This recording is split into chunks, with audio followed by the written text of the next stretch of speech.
Stabilitas inflasi dan nilai tukar menjadi perhatian bank sentral di seluruh dunia saat ini. Pengambilan kebijakan yang tidak tepat dengan mudah akan menghantam perekonomian negara di tengah turbulensi perekonomian global. Pasalnya, saat ini hampir seluruh negara di dunia tengah mengalami lonjakan inflasi serta pelemahan nilai tukar mata uang secara signifikan. Oleh karena itu, bauran kebijakan bank sentral menjadi kunci untuk menjaga stabilitas perekonomian suatu negara. This is what Indonesia presidency continue promoting, to use a policy mix. The G20 Central Bank continue to aim to tackle the increasing inflation. We need to also address the market volatility through exchange rate stability. The issue also on the capital flows management. This is also being discussed, and that will be also a part of how to ensure the stability through the policy make in the central bank.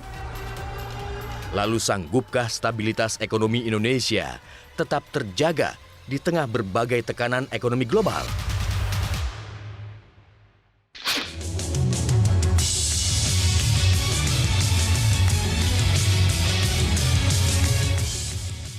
Pemirsa dari Washington DC, Amerika Serikat, saya saat ini bersama dengan Gubernur Bank Indonesia Peri Warjio, dan kita akan mencari tahu apa hasil dari FMCBG yang akan merupakan bagian akhir persiapan dari KTT G20 dan bagaimana proyeksi ekonomi Indonesia ke depan. Pak Peri, selamat malam waktu DC. Wah, selamat malam waktu DC, Bung Rio. Senang ya akhirnya bisa ketemu di sini. Pak Peri, bagaimana Bank Indonesia melihat ekonomi ke depan? Karena semakin banyak orang yang mengatakan ini adalah perfect storm. Apakah ini kemudian kita bisa melihat ekonomi global lebih terkoordinasi, tidak menyelamatkan diri masing-masing dengan suku bunga atau yang lain, sehingga di tahun 2023 kita melihat badai itu kalaupun perfect, mungkin tidak akan lama, Pak. Bagaimana, Pak Peri? Bung Leo, kalau kita kena badai, apa yang perlu kita lakukan? Satu, kan kita masing-masing negara, termasuk yang kita lakukan, nanti bagaimana caranya kita akan saya sampaikan. Satu, ya kita harus yakinkan bahwa badan kita kan sehat. Kita kuat dulu. Yes. Yeah. Yang kedua adalah tentu saja masalahnya kan kompleks. Ya tentu saja kita harus juga kerjasama kan, koordinasi, sinergi. Yang ketiga juga bagaimana badan kita lebih kuat. Itulah kenapa recover together, recover stronger. Nah, ini keketuaan Indonesia menunjukkan. Nah, bagaimana kita melakukan di Indonesia? Satu, kita memastikan kebijakan-kebijakan yang kita lakukan, khususnya fiskal dan moneter, itu betul-betul ya mendukung bagaimana kuatnya koordinasi fiskal, Bu Menteri Keuangan, dan kebijakan moneter Bank Indonesia. Masing-masing kita independen, menghargai, tapi adalah melalui suatu kerjasama. Tentu saja kita sudah koordinasi ini tadi, fiskalnya memberikan subsidi, sehingga dampak global stormnya harga energi dan harga pangan itu tidak menyebabkan inflasi yang tinggi. Memang dengan penyesuaian harga kemarin Pertalite dan solar, ya itu kan inflasi kita tahun ini akan lebih dari 6%. Tapi perkiraan BI tidak akan lebih dari 7%. Tapi bandingkan itu dengan negara lain. Perkiraan kita ya sekitar 6,3, 6,5 dibandingkan dunia yang 8-9%. Sehingga koordinasi fiskal dan moneter menghasilkan suatu inflasi yang lebih rendah. Itu pun yang kedua, Bank Indonesia juga disiplin. Memastikan inflasi yang akhir tahun ini lebih dari 6%, nanti triwulan 3, 2023 itu bisa kembali ke target, yaitu 3% plus minus 1, maksimum 4%. Kami yakinkan bahwa inflasi triwulan 3 2023 itu akan lebih rendah dari 4%. Perkiraan kami sekitar 3,5, 3,6 dan di triwulan 4 tahun 2023 akan sekitar 3%. Oleh karena itu kenapa Bank Indonesia juga menaikkan suku bunga kan, 25%, 25 basis point dan 50 basis point, dan kita akan terus mengkalibrasi, memastikan inflasi itu akan kembali ke target. Itu di bidang moneter. Tapi kan jamune jangan suku bunga tok toh. Hanya satu ya. Ya makanya kita melakukan stabilisasi nilai tukar rupiah agar dolar ini kan sangat-sangat kuat, Bang Leo. Bahwa indeks dolar itu 113. Berarti tahun ini menguat dolar itu 18-19%. Rupiah terdepresiasi sekitar 5-6%.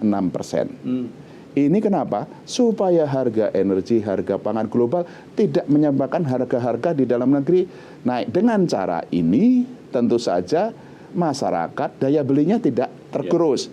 Konsumsi kita naik sehingga pertumbuhan kita yang triwulan 2 5,4%, prediksi kami di triwulan 3 ini bisa 5,5%. Tahun ini bisa 5,2%. Secara total ya? Secara total. Tahun depan perkiraan BI 4,9 sampai 5,3%.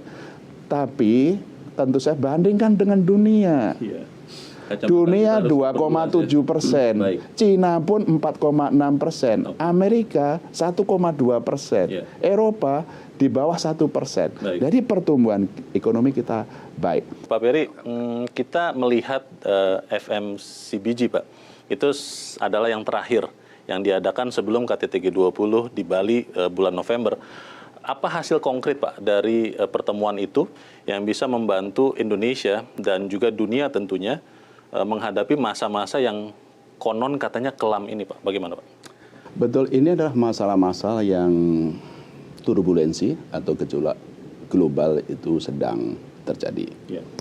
Kita menghadapi penurunan global economic growth, pertumbuhan ekonomi dunia.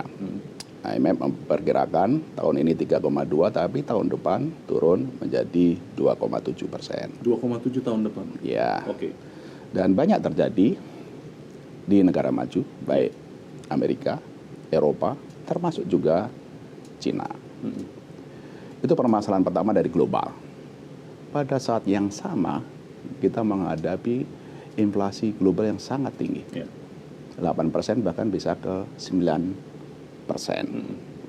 Kita menghadapi suatu kelangkaan energi dan pangan global. Dan terjadi juga gangguan mata rantai pasokan global. Semua ini menyebabkan respon yang tentu saja di negara maju, di Amerika kita sudah tahu kenaikan suku bunga yang sangat tinggi, sangat agresif. Di Eropa juga demikian. Nah, semuanya ini tentu saja tidak terlepas dari perang di Ukraina. Gitu ya.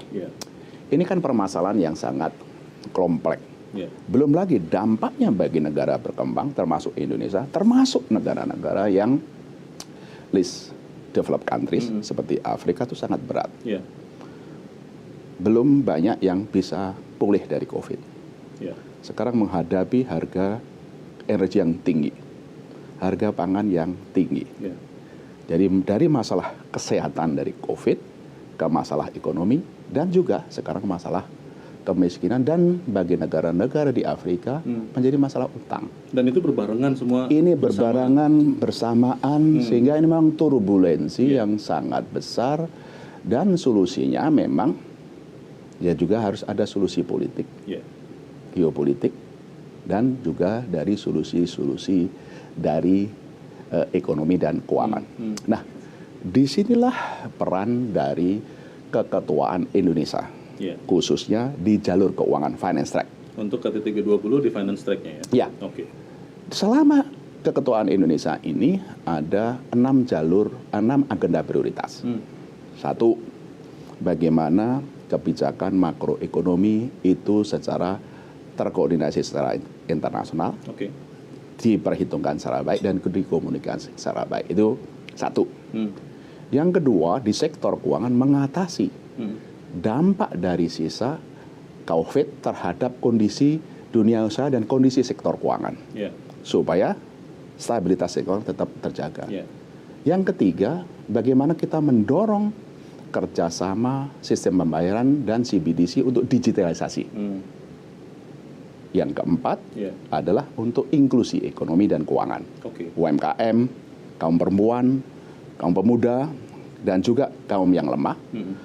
Green economy, ekonomi hijau. Dan yang keenam adalah masalah perpajakan internasional. Sejak dari awal kita menyuarakan itu. Dan tentu saja kita juga semangat persatuan itu menjadi penting. Sehingga kuncinya adalah sinergi dan koordinasi. Global ekonomi ini juga sudah merembet ke sektor keuangan. Yang sudah susah-susah kita perkuat sejak krisis keuangan global.